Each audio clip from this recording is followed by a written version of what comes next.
Okay, we are going live. This is going to be the first live podcast that I've done here Trapping Today. The intro song is playing in my ear. That's going to be recorded for the guys that are listening in on the podcast after it's uploaded. But for now, I'm going to just sit around for a second and wait till this intro music gets done.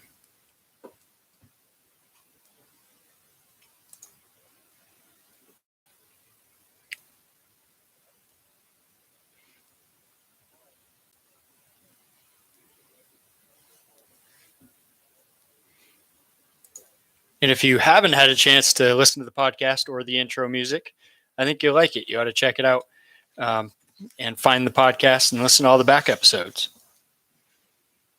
We're getting close now.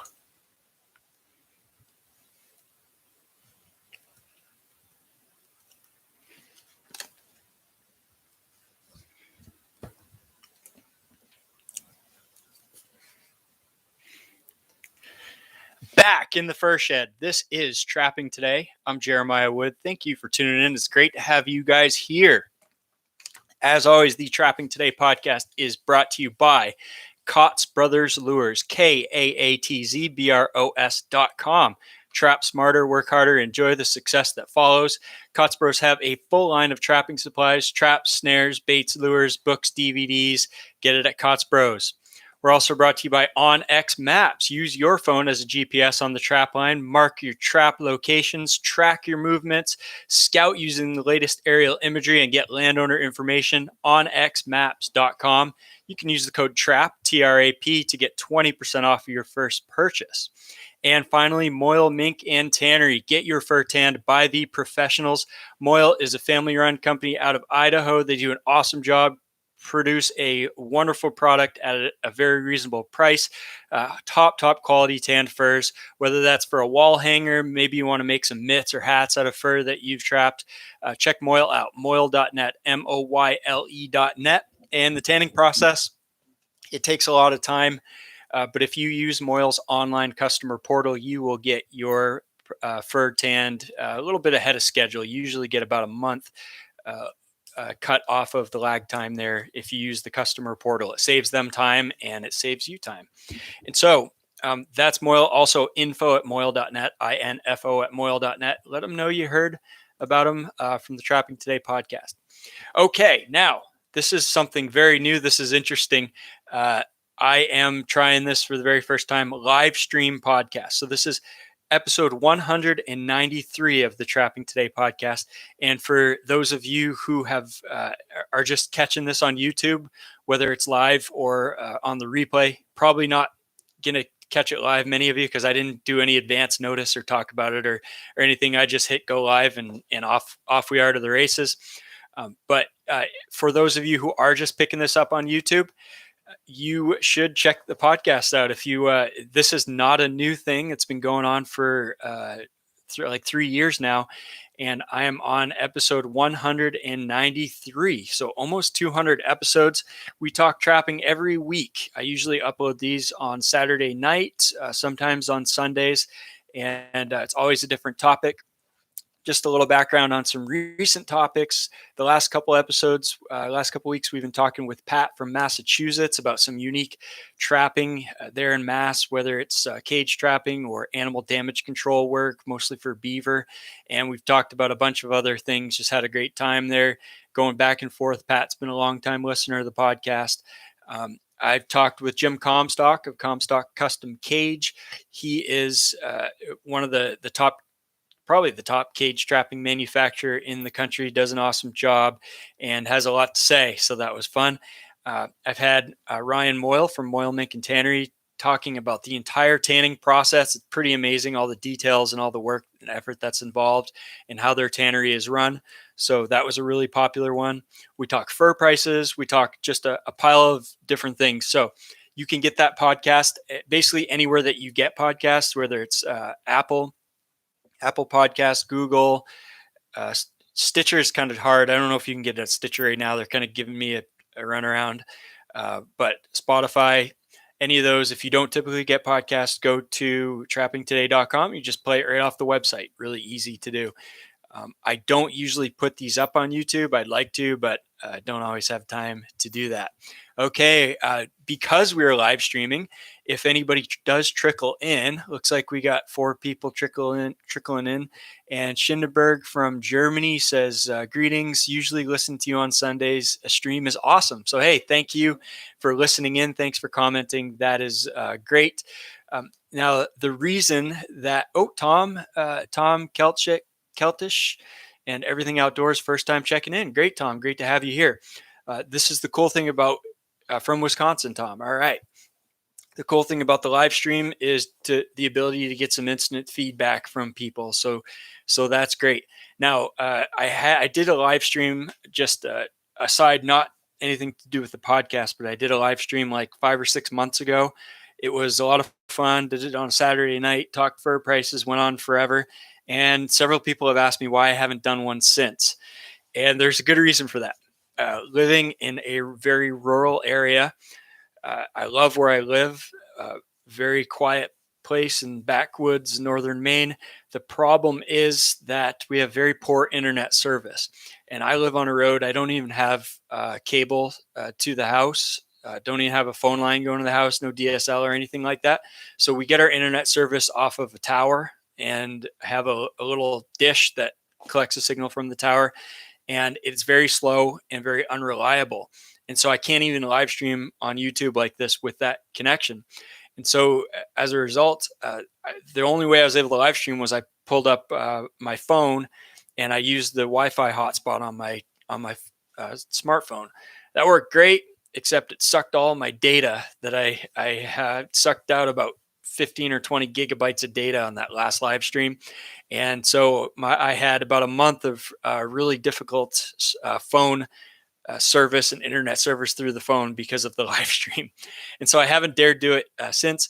However, this month, it seems like I've used a bunch of data and it's not throttling or slowing things down just yet. So I figured I'll take a chance and try it out and see how far we go. So if I kick off the live stream, that's why. And you want to catch the rest of this, go to trappingtoday.com or go to find the podcast. So in tonight's episode, I'm going to probably mention a couple of things in passing. I am going to give a fur market update. So a number of people are probably curious about what's going on in the fur market if you haven't been following along. I have a listener question that I got emailed last night that I want to answer. Be a pretty simple one, but kind of interesting maybe for some people.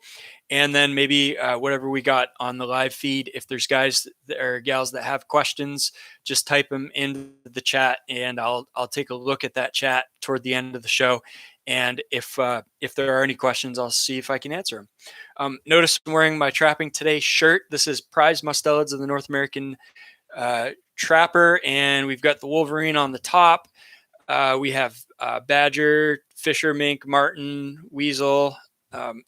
That is a beautiful piece of artwork from Philippe Willis, who is an artist and also a trapper from Virginia. He listens to the podcast. He has his own podcast, Our Numinous Nature. Great guy and great artist. He did this shirt up. You can get it at trappingtodaystore.com. If you haven't already checked out the store, that's where you can get my long distance call lure. And the shirts you can get. Sometimes I have traps. I have tan furs there for sale, and a couple of other lures, and maybe a few other things I can't remember. So that's enough with the advertisements. I just wanted to mention that since many folks are listening in that may not have previously. Yes, Schindenberg asks, would Elon Musk's Starlink internet be an option for you? As of this spring, they announced that Starlink was going to be available in our area, and I have paid the $100 down payment to get it, and I am on the waiting list. I'm waiting until they said mid to late 2021, and so I'm kind of hoping that anytime in the next 5 or 6 months, Starlink will show up. I'll whatever, it's like $500 total to get the supplies and stuff mounted, get it mounted on your roof. and that would be sweet. That the price they're quoting, it would be awesome, and it's super high speed, just be spectacular. If that works, you're going to see a lot more live streams. So yeah, okay. Let's get into how about the fur market. So I want to talk about. I'm going to take a quick swig here and take a breath, and we'll talk about the fur harvesters auction.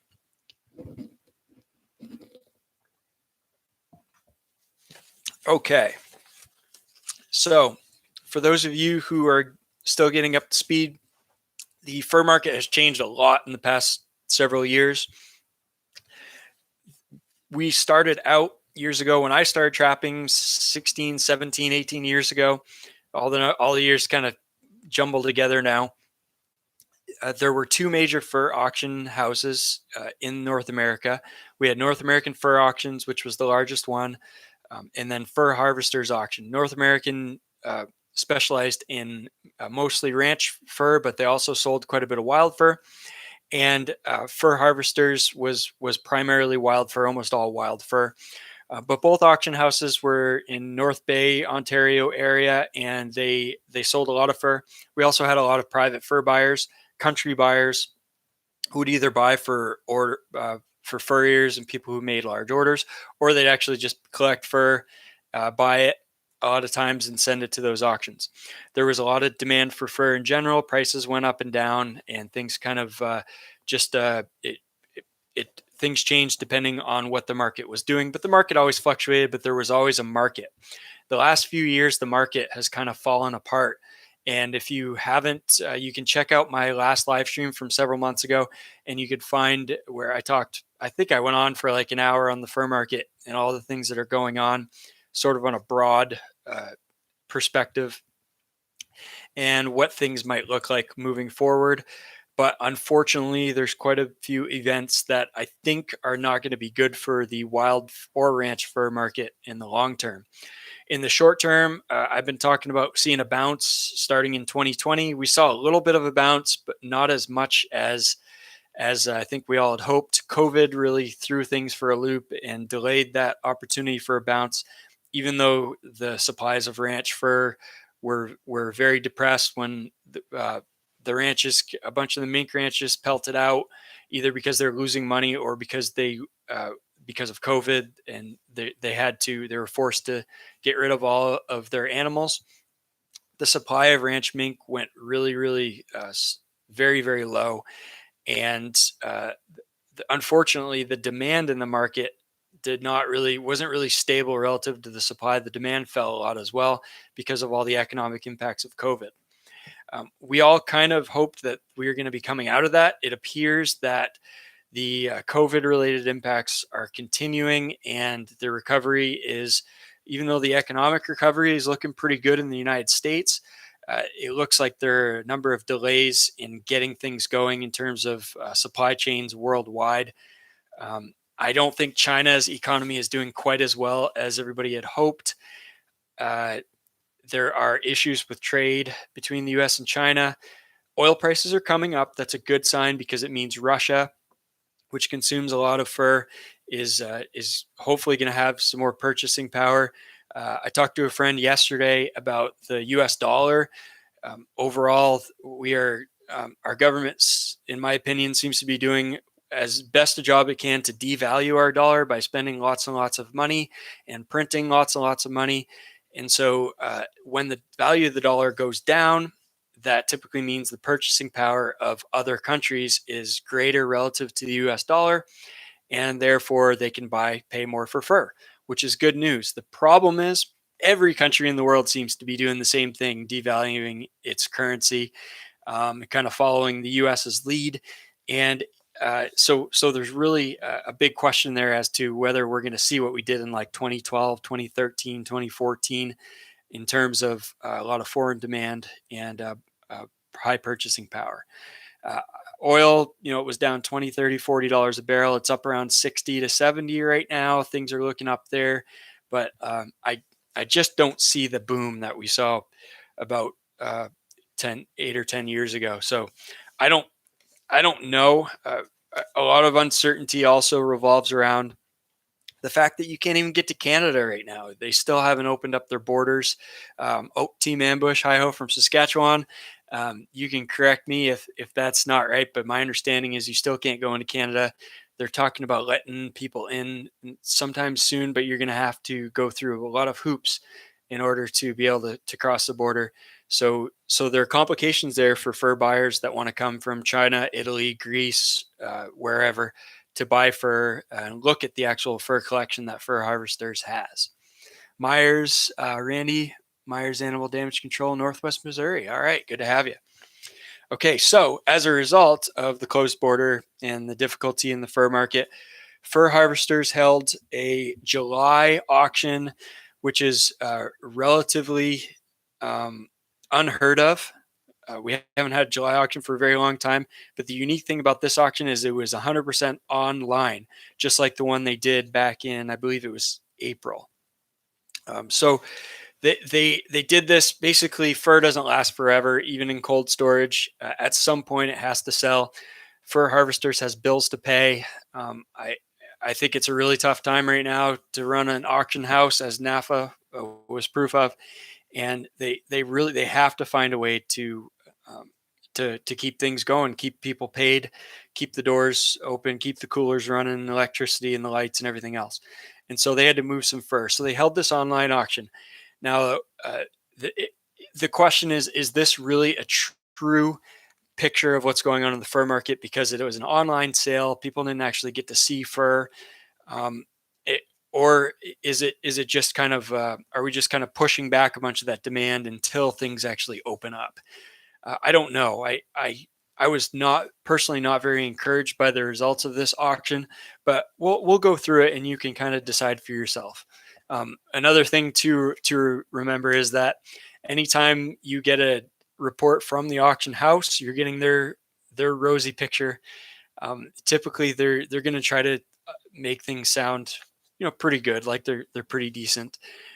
Don't blame them for that. Any business would want to do that, but you got to take it with a grain of salt most of the time. Mike Boone from Western Montana, thank you for joining us. And Randy says the border is open on the 9th of August for people who have been vaccinated. Okay, and I think you're going to have to prove that, show a card or something to that effect. So it's not like walking into Tractor Supply where they say, well, if you're vaccinated, you can come in, but we're not going to check and verify it. All right, sale results, July 19 through 23 from Fur Harvesters Auction. Again, this was an online sale. There were pictures and videos of the lots of fur, but I'll read FHA's auction recap. They say this was our second and final auction of the 2021 season. So for folks who are wondering, they're apparently not planning on having an auction this fall. I was wondering if that might be the case. I was hoping they'd do something maybe in like December to try to clear out a bunch of that fur before the next season, but it looks like that's not the plan right now. What was hoped to be a year of getting back to normal live auctions had us selling online for the second season in a row. Results of this auction saw very low interest in clearance on raccoon and beaver. Our April sale seemed to be the auction that buyers interested in beaver took a position, as we sold at acceptable levels considering the environment we were in, and clearance was very good. We intend to hold to respectable price levels on the quality shearing grades, and we'll try to clear as much now low end and small sizes in the weeks to come privately. So there's going to be a lot of private treaty sales going on after the auction. Hey, we got 10 people listening in the live stream. Awesome. Thanks, guys. It's good to have you here on zero notice on a Saturday at 1 o'clock. Who would have thought? All right. All coyotes suitable for the trim trade sold very well with strong prices and clearances. The middle grades of eastern coyotes and centrals were difficult to move. Italy and China were the main takers and the better coyotes. Let's stop for a second to talk about coyotes. Something big happened recently in the the fur market and potential demand for coyote pelts. For those of you who aren't familiar, Canada Goose was the number one purchaser of coyote pelts because they use them for fur ruffs on the hoods of their expedition parkas. Very high-end parkas, like $800 to $1,000 a piece. They sold really well. Very big fashion trend. You see a lot of it. You see a lot of those Canada Goose jackets with the coyote trim on the hood. They look great. People love them. They're super warm. Awesome. Well, Canada Goose is a publicly traded company. That's probably their biggest mistake is they took money from the public through shares of stock. And as a result, shareholders have the right to have a big say in what the company does. And apparently, oh, Dan Krogstad from Minnesota, awesome, Dan. It's great to have you on. That we've emailed back and forth. Dan's bought lure from me and the Mustela T-shirt and all that other stuff. So that's cool. Um, okay, let's see. Let's get back to the point. Canada Goose. It was a big fashion trend, and they sold a lot of those coats. Well, at the same time, a lot of the lower end coats kind of copied Canada Goose. A lot of Chinese companies and others made like lower end parkas that they also used coyote for the trim on the hoods, but they might have used kind of like instead of the heavy Western pale coyotes that were the top quality, they from North Dakota or Montana, they used like my coyotes I catch in Maine that were rough and shaggy and look like German shepherds. But it really propped up the fur market for coyote pelts. Canada Goose basically helped make the market.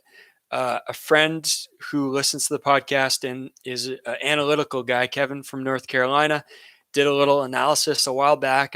It's on the website on trappingtoday.com. If you search Canada Goose, you should find it. And he mentioned, based on the numbers, he guessed that Canada Goose accounted for maybe about 30% of the market for coyote pelts. That could be way off, but it probably is close a guess as anybody's been able to venture.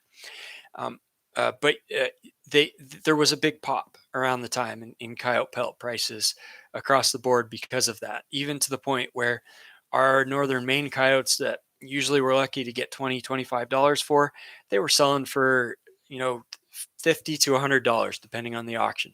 Things just went nuts for a while there. Canada Goose, after they say it's not because of pressure from shareholders, I don't believe that for a second. There's been a lot of animal rights people who have bought into the company and showed up and commented and had a bunch of input that they wanted to have them stop using fur, wild animal fur in their parkas. So about maybe a year or two ago, Canada Goose announced they were no longer going to be using what they called virgin coyote fur, meaning fur that they bought from trappers. Instead, they're going to use recycled fur. And everybody wondered, what the heck is that all about? So it was like a 2 or 3 year thing. They were going to phase that out and they were going to just go to recycled fur, which, again, no one's really been able to understand how they were going to do that. Where were they going to find all this recycled fur? Some people speculated that they're just the next 2 years, they were going to buy up as many coyote pelts as they could and then kind of use that stock and figure something out from there. Well, I don't even think we got into the 2 years after they mentioned that. And they just made a recent announcement that said they were completely done using coyote fur or wild animal fur in their jackets whatsoever. And so that's a big change. That means as purchasers of coyote pelts, Canada Goose is kind of out of the market. There is, as FHA reports here, there's still interest from other buyers. That there are people that have said that don't worry about it. There's going to be demand. There's still people making these coats, and that's true. However, the issue that I see with this is Canada Goose was kind of a trendsetter, and all the other companies were copycats, right? So it's like a Chinese company where you take, say, stuff in the fly fishing industry. So I fly fish, I buy fly rods, reels, box, all kinds of stuff. And as soon as a new product comes out that's unique, there's a company that sells it, does really well. A Chinese company figures it out, grabs a couple of those and makes a prototype that's just exactly like it, sells it for a third or a quarter of the price. And so that's what these companies are doing. However, these companies don't innovate. They don't set trends. They don't create fashions. They don't invest in that side of the business and influencing what people purchase. And so my fear is that without Canada Goose or a similar fashion type company leading the way with advertising and trend setting and all that stuff, I fear that this whole coyote pelt fur ruff thing is going to kind of go away and there won't be much demand for them. So for now, people have been able to sell these recently, but that's questionable how far that's going to go. Okay, muskrats advanced over, this was actually good news, advanced over the good levels we achieved in April, with the exception of the first few lots of the top 3X, 2X selects being held back. Martin sold over 90% at levels just shy of April 2021, and this item is not at the levels we want. It is, however, felt to be heading in the right direction. The otter sale went well, increasing over our last auction, but not as strong a clearance. Paler colors are more desirable at this time. Fisher sold at over 95% at increased levels as well. The better grades of lynx we held back as prices were not satisfactory, while the smaller sizes and commercial grades we sold at market. Wild mink, and at market means whatever people are willing to bid. Wild mink remains very low. However, we sold out and hope those purchasing the item do well, sparking interest in this once sought after article. Our very large offering of Western lynx cats, which is bobcat, sold better than expected with good interest and competition for the very top goods, as well selling numbers of bee-colored bellies. Eastern Canadian lynx cats did very well once again also. Demand is strong for this item, but a live auction would definitely increase clearances. The last day of the sale saw Timberwolves and Wolverines selling very strongly, as was the case for many of the more sundry items. We look forward to the time when we can return to traditional auctions, but until then, we must all work with what we have and be creative. Our team spent a great deal of time and energy taking pictures and videos of thousands of sample lots, which without question helped in selling what we did. Despite these very strange and trying times, Fur Harvesters Auction Inc. has concluded the year surprisingly well thanks to all of you. Detailed results on the next page. So I think it's good in the sense that they were able to sell fur, they're able to make a little bit of money, and I think for all of us in the trapping industry, no matter what you do with your fur, no matter where you sell it, we all benefit from having a auction company that will sell wild fur. Whether or not that's your choice, it's an outlet and it really helps the market. And so I hope Fur Harvesters is able to continue on and be, a company that continues to sell fur for a long time. So just if you want to get into details, we're gonna hash out the numbers here and pull no punches. These are the numbers as close as the summaries are going to be able to get us at. All right, so beaver, they offered 80,000 beaver. The first section, Eastern beaver, only 23% of those sold. Those are the better quality beaver. 23% sold for an average price of $11.86. So that $12, $13 price average for beaver, we didn't even get that. The spring auction actually did quite a bit better than this. The beavers were in the mid to high teens, but as they said, probably, the high quality beaver is a very limited market, and when buyers get what they need, they're gone. They're not going to want anymore. The hatter market has always kind of provided a floor. Usually that floor has been close to that $13 or so, $10 to $13. That market may be weakening as well. The third section beaver, only 20% of those sold. A lot of those are going to be the lower quality beaver, and they average $4. $4. So beaver, not something good to sell there. I didn't send any, luckily. I actually sent half of my beaver. Well, a bunch of my beaver went to Garrett Volk at Volk Furs in North Dakota. He makes hats and gauntlets and stuff. He does a great job. If you look him up, Volk Furs on Instagram, he's got a bunch of pictures there. Then a bunch of my beavers I sent to Moyle, and I also have half a freezer full of beaver pelts that I'm gonna send to Moyle when the weather cools down a bit. So and those sent some to my friend Josh Fisher. He made some awesome beaver mitts. Get in touch with me if you're interested in buying a pair. I have 2 pairs of beaver mitts. I have not advertised them for sale. They're just spectacular looking, and they're sitting here at my house and I haven't done anything with them yet. Castorium. So beaver castor, that was again the highlight, continues to be the highlight. The prices for castor spiked there about a year ago, and they've held up very well. So castor went between $90 a pound and $120 a pound, depending on the grade.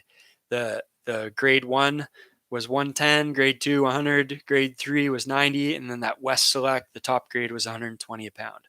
So castor is doing really, really well. The mink, all the mink sold. Females $3.50, males $6.50. Pretty pathetic prices there. Marten, sable, the heavy Alaskan and Western Northern Canadian type marten, they averaged about $43. Again, nothing spectacular. Those are typically around, they should be $50, $60, $70. So 43 for those. The semi-heavies went for 34.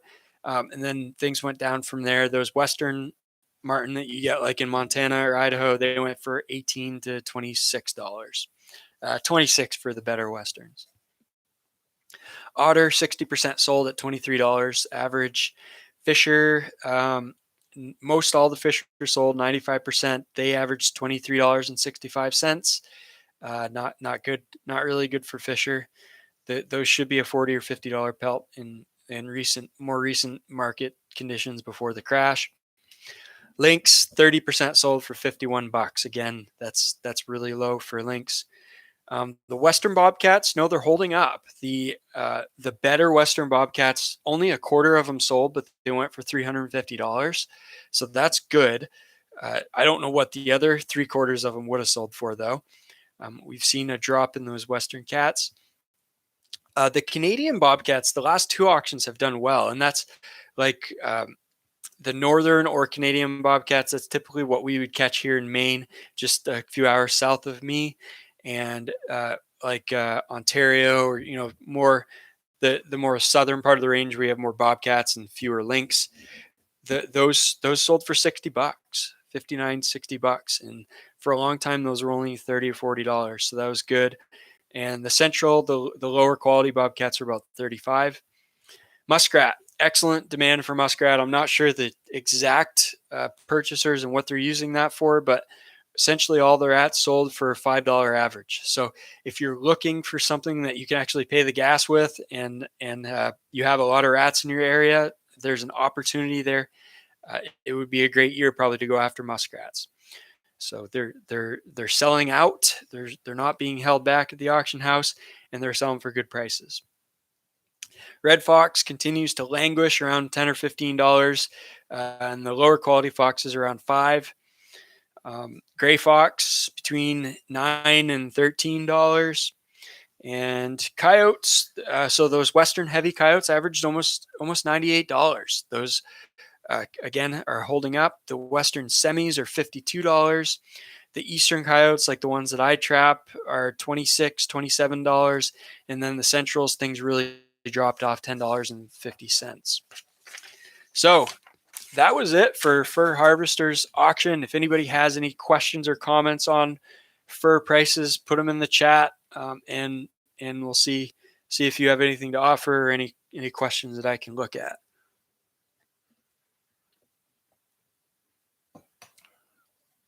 Okay. Now I had a listener question. I'm going to look this up on my phone here. Let's see. So this was DJ from Kentucky. He just sent this to me, and I thought it was an interesting question. So I'll read that and give you my thoughts. He's a younger trapper and a new trapper. So he says, "Hey man, I've emailed you before about trapping questions. Really enjoy your podcast. I've trapped for just one season in Kentucky, which I know isn't known for trapping much, but I've started to enjoy it. I'm trapping for beaver and river otter and would like to know if there's a good way to attract them to an area to stay at. I've heard river otters travel a lot and could only be at my place once every 2 weeks, but is there a way to attract them to your area to make it a place they stay at more? Might be a dumb question, but just wondering because it is a small river I trap at and they seem to not stay there much and for a very short time if they do. Thanks in advance. Really hoping to bring in multiple beaver and otter this season." So DJ, there's no such thing as a dumb question. The fact that you asked the question is really good. So it is a good question. However, it may not have the best answer or the answer that you're looking for. Unfortunately, sometimes there are no easy things in trapping or in life. Sometimes things just take patience. And I think, in my opinion, otter trapping is kind of that way. So you're right. Otters uh, are not going to tend to stay in areas for a very long period of time. Otters, in my experience, have very large home ranges and they run these big circuits. And so they can be gone from an area for 2 to 3 weeks, and all of a sudden they'll show right back up, and they'll be there for 2, 3 days, 3, 4 days, and they'll move on to another area. And so the short answer is no. You're not there. Short of maybe putting a cage around them, I don't think you can hold an otter, keep an otter in an area. Now, I will offer a couple of thoughts around that, though. I think the size of the home range of an otter, and again, I haven't read into a bunch of the science on this, so just take this as a trapper's perspective. I think that has a lot to do with the not only the what the otter population is like in an area, but the food availability. And so the type of habitat and the amount of food that's available there probably has a lot to do with how far that otter is going to range, how big that home range is going to be, and how far it's going to travel, as well as how long it's going to stay in an area. And so, if you are at say, a crawfish farm in Louisiana or a catfish pond, commercial catfish pond, or any place like that where there's a really huge food source that's concentrated in a small area, I think otters you're going to find are going to tend to have smaller home ranges and they're going to stick around an area for a longer period of time. If you're in a small creek in Kentucky with not a lot of other water around it and there isn't really a big food source there you're not going to see otters there very often because they're going to have to range far and wide to find food. And when they get there, they're going to look around, they're going to look for sign of other otters, they're going to mark their areas, they're going to feed, they're going to hunt, and then they're going to leave. And so, outside of like breeding season, which we're typically not trapping during anyway, or pupping season, um, you're going to have otters are going to move around a lot. I don't know anything that you can specifically do to make an otter stay in an area. However, you can pick areas that they're going to be more likely to spend more time in. For instance, I am in an area with a very large river, or a pretty large river, and a bunch of backwater sloughs and channels and beaver ponds and all that stuff, big marsh area where there's just tons and tons of food. And the otters still do run a pretty, like a 2 or so week circuit, but I do tend to see them for quite a long time when they come through. They're there for 3, 4 days usually. So that's good. Also in an area, because it's such a big area and good habitat, it seems to be that there's a little bit of overlap of home ranges, and you see there's more otters around, and you may intersect a couple of different ranges. Another thing, so look for areas with lots of food. Another thing to think about is look for areas. Look for otter toilets, and an otter toilet, if you haven't seen it before, it's a place where you're basically going to find this in areas that otter frequent, usually like road crossings, bridge crossings, intersections of a road or a trail and a water course. And it's either going to be otter droppings, or it's going to be where they feed and then they puke up bones.